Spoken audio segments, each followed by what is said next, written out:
जय मसीह मण्डल परिवार साथै आदरणीय दर्शकवृन्द, आजको वचनको शीर्षक मैले सबै परिस्थितिमा परमेश्वरलाई धन्यवाद भन्ने विषयमा लिएर आएको छु र पवित्र बाइबल धर्मशास्त्रको पहिलो थेसलोनिकीको पुस्तक 5 अध्यायको 18 पदबाट आजको वचनको थालनी म गर्न चाहन्छु। धर्मशास्त्रको यस खण्डमा यस प्रकारले लेखिएको छ, जस्तो सुकै अवस्थामा जे परिआउँछ ती सबैमा तिमी ख्रिस्टमा धन्यवादी हौ। ख्रिस्टमा भएर तिमीहरूले गर्नुपर्ने परमेश्वरको इच्छा यही हो भनिकन धर्मशास्त्रको यस खण्डमा लेखिएको छ।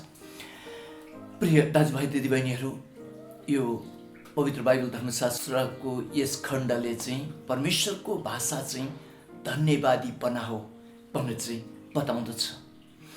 तपाईँ र म मेरो जिन्दगी चाहिँ एउटा पजल गेम जस्तो छ, भ्रमात्मक प्रकारको खेल जस्तो नै छ।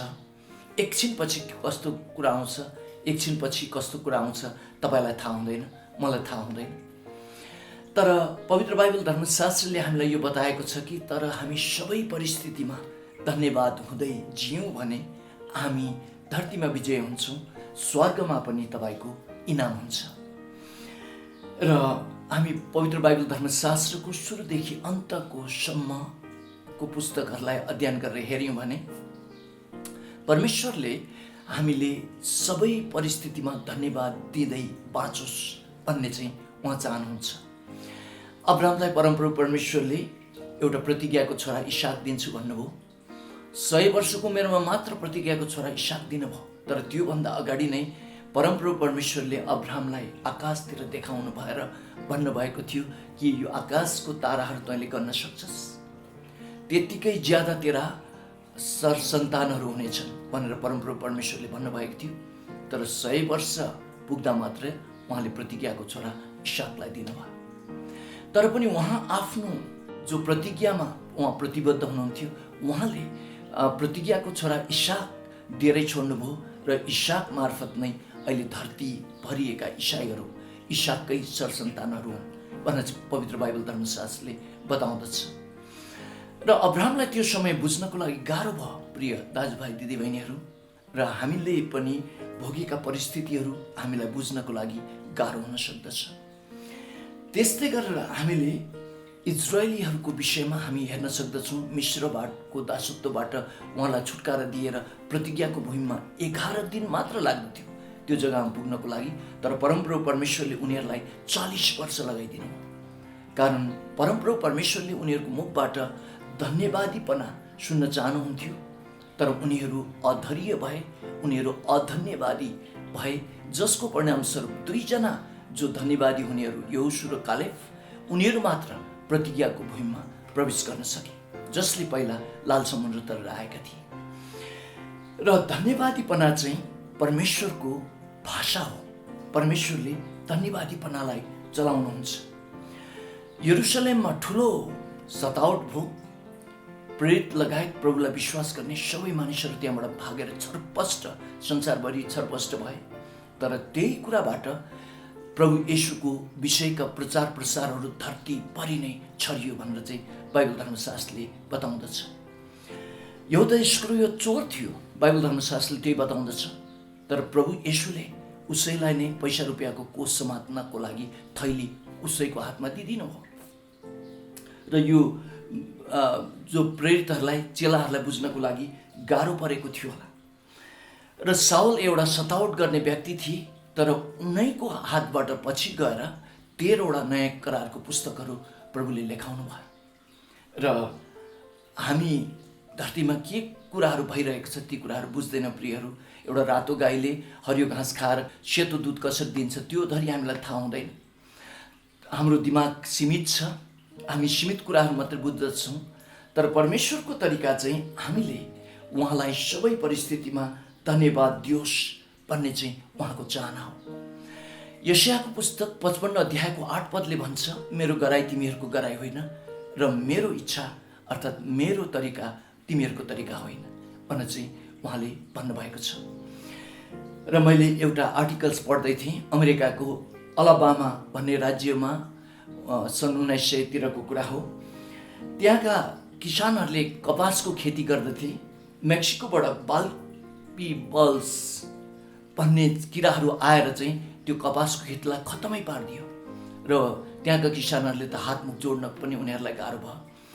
र एउटा किसानलाई कता कता एउटा आइडिया आएछ, अब म चाहिँ बदामको खेती गर्छु भनेर उनले बदामको खेती गरे र उनीहरूले थाहा पाए कि बाल्बी बल्स भन्ने किराले चाहिँ बदामको बिरुवालाई चाहिँ खाँदैन रहेछ र बदामको खेती राम्रो भएर आयो र त्यो राज्यको सबै किसानहरूले यही बदामको खेती गर्न थाले र कपासको खेतीभन्दा बदामको खेतीबाट उनीहरूले यो नगदी बालीबाट प्रचुर मात्रामा पैसाहरू कमाए र त्यो पछि त्यो किरा फर्केर मेक्सिको नै फर्केर गयो र त्यो महामारीले अलाबामा राज्यको किसानहरूलाई नाफा गराएर फर्केर गयो र हामी यी कुराहरू सुन्दाखेरि हामीलाई अचम्म लाग्दछ र त्यस समय त्यहाँका किसानहरूले निकै गनगन गरे होला किन यस्तो भयो भनेर। तर त्यो जो किरा आयो त्यो किराले उनीहरूलाई फाइदा गरिराखेर एउटा नयाँ पेसा सिकाइराखेर फर्केर गयो। प्रियहरू, परमेश्वरको गराई हाम्रो गराई होइन, हाम्रो तरिका परमेश्वरको तरिका होइन।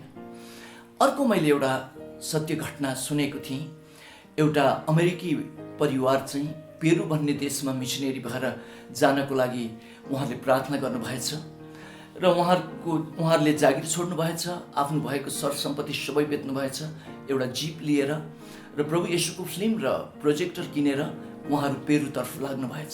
पेरुको जङ्गलमा डाकाहरूले भेटेछन्, डाकाहरूले सबै चिज लुटेर लगेछ र उहाँहरू 100 लुगामा फेरि अमेरिका फर्केर आउनु भएछ र किन यस्तो भयो प्रभु, किन यस्तो भयो भन्ने उहाँहरूको मनमा लागेछ। अमेरिकाको चर्चले भेटी उठाएर उनीहरूलाई फेरि पनि त्यहाँ पेरुमा नै पठाएछन् र पेरुमा उहाँहरूले एउटा मण्डली स्थापना गर्नुभएछ। मण्डली स्थापना गरेको 40औं वर्ष पुग्दाखेरि एक आइतबार 2 जना मानिसहरू आएर गवाई दिएछन्। गवाई दिँदाखेरि हामी पेरुको फलाना जङ्गलमा बस्ने डाकुहरू हौँ, हामीले 40 वर्ष अगाडि एउटा अमेरिकी मिसनरीहरूलाई हामीले डाका डाल्यौँ। त्यस समयमा येशू ख्रिस्टको फिल्म र प्रोजेक्टर हामीले डाका डालेर चाहिँ जङ्गलमा लिएर गएका थियौँ र हाम्रो सरदार जब सहर जानुहुन्थ्यो हामीले त्यो फिल्म हेर्न थाल्यौँ। हामीले त्यो फिल्म धेरैचोटि दोहोऱ्याएर हेऱ्यौँ र हामीले महसुस गऱ्यौँ यो हाम्रो डाका जीवन ठिक छैन, हामीले यो पेसा छोड्नुपर्छ, हामी सत्यतामा फर्किनुपर्छ भनेर चाहिँ हाम्रो सबै साथीहरूले महसुस गरे र 300 भन्दा पनि ज्यादाको जत्थाको हामी समूहमा थियौँ। सबैले सही जीवन चलाएर उनीहरू फर्केर गए र अन्तिममा यो समूहको अन्तिममा प्रभुलाई ग्रहण गरेर आउने मानिसहरू हामी नै हौँ। त्यसले गर्दाखेरि हामीले त्यो समयको त्यो प्रभुको फिल्मको कारणले गर्दाखेरि हामीले साँचो परमेश्वर पायौँ, हामीले साँचो जीवनलाई अपनायौँ भनेर चाहिँ गवाई दिनुभएछ र त्यो समयमा मात्रै त्यो मिसनरीले थाहा गर्नुभएछ किन प्रभुले उहाँहरूको यात्रामा चाहिँ सबै कुराहरू लुटिन दिन भयो भनेर। प्रिय दाजुभाइ दिदीबहिनीहरू, धरतीमा रहँदाखेरि के कुराहरू तपाईँको जीवनमा घट्छ, के प्रकारको परिस्थितिमा भएर तपाईँ जानुपर्छ त्यो तपाईँलाई थाहा हुँदैन, त्यो मलाई पनि थाहा हुँदैन। तर पवित्र बाइबल धर्मशास्त्रले तपाईँ र मलाई सिकाएको कुरा चाहिँ हरेक परिस्थितिमा यदि तपाईँले प्रभुलाई धन्यवाद दिन भयो भने तपाईँको जीवनमा परमेश्वरले आफ्नो इच्छा पुरा गर्नुहुन्छ। मेरो जीवनमा, मेरो परिवारमा धेरै कुराहरूको घटनाहरू घट्यो र ती घटनाहरू सम्झिँदाखेरि म निराश भएँ, मलाई त डिप्रेसन हुने जस्तो भयो। तर पवित्र बाइबल धर्मशास्त्रको यस खण्ड 1 थेसलोनिकेको पुस्तक 5:18 जब मैले पढेँ, हरेक परिस्थितिमा परमेश्वरलाई धन्यवाद दियो, यसमा ख्रिस्ट येशूतर्फ पिताको इच्छा तिमीहरूको जीवनमा छ भन्ने कुराहरू पढेपछि मैले मेरो जीवनमा तिता मिठा जस्तो घटना घट्यो ती सबै घटनाहरूलाई प्रभु धन्यवाद, त्यो घटना मेरो जीवनमा घट्यो धन्यवाद, त्यो घटना जीवनमा घट्यो धन्यवाद, त्यो घटना मेरो जीवनमा घट्यो धन्यवाद भनेर मैले यसरी धन्यवाद दिन सुरु गरेँ। र रोमीको पुस्तक 8 अध्यायको 28 पदले पनि भन्छ, उहाँलाई प्रेम गर्नेहरूको लागि हरेक परिस्थिति मिलेर भलाइमा नै परिणत हुन्छ भनेर। प्रिय दाजुभाइ दिदीबहिनीहरू, जसले यो कार्यक्रमलाई हेरिराख्नु भएको छ र यो वचन सुनिराख्नु भएको छ, तपाईँले विगततिर फर्केर नहेर्नुहोस्। विगतले तपाईँलाई निराशमा लान सक्छ, डिप्रेसनमा डाल्न सक्छ। तर परमेश्वरको वचन, ख्रिस्ट येशूको जीवित वचन जसले सब परिस्थितिमा धन्यवाद दियो, यसमा ख्रिस्ट येशूतर्फ पिताको इच्छा तिमीहरूको जीवनमा यही छ भनेर भन्ने कुरालाई तपाईँले अङ्कमाल गर्नुहोस्, अँगालेर लिनुहोस्। तपाईँले आफ्नो जीवनमा त्यो शान्ति महसुस गर्न सुरु गर्नुहुनेछ, विश्राम महसुस गर्न सुरु गर्नुहुनेछ। र यति भन्दै म टेक दाहाल आजको वचनबाट बिदा हुन्छु। जय मसीह।